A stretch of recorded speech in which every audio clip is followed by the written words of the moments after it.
Today we are going to be doing some lip filler, and actually lip line filler, I should be more specific. Because sometimes we develop lip lines over our upper lip and we don't like them. It looks like we've been smoking for a while, or we played the flute or whatever.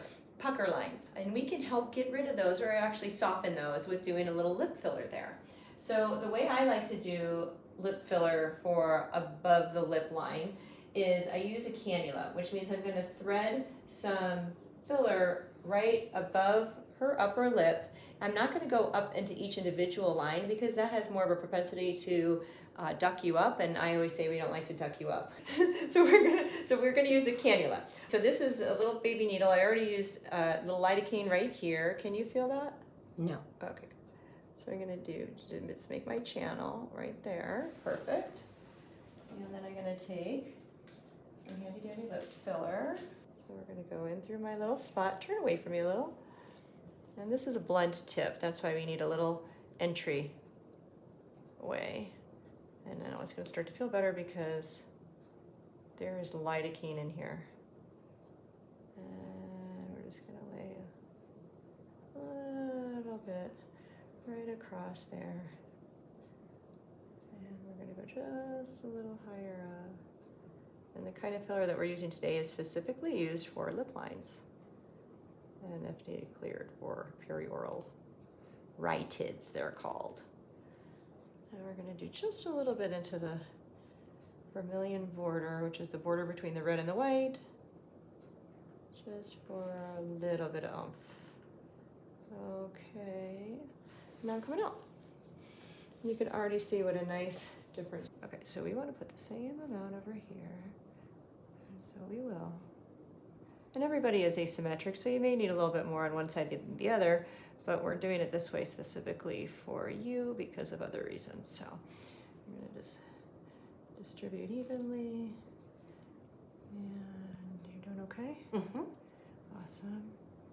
Let's do a little bit just into that upper lip right there, just at that border. And I like doing lips with the cannula, especially when people have had the needle before, because I find it can be, I mean, some people hate it. Most people like it a lot more than the needles. Mm-hmm. Okay, so I'm gonna do a little bit in the bottom too, okay? Mm-hmm. It does kind of feel weird because it's a blunt tip, but the nice thing about the blunt tip is that I can just keep going back in the same spot over here on the edge.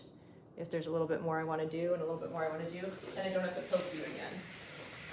No, this is amazing compared.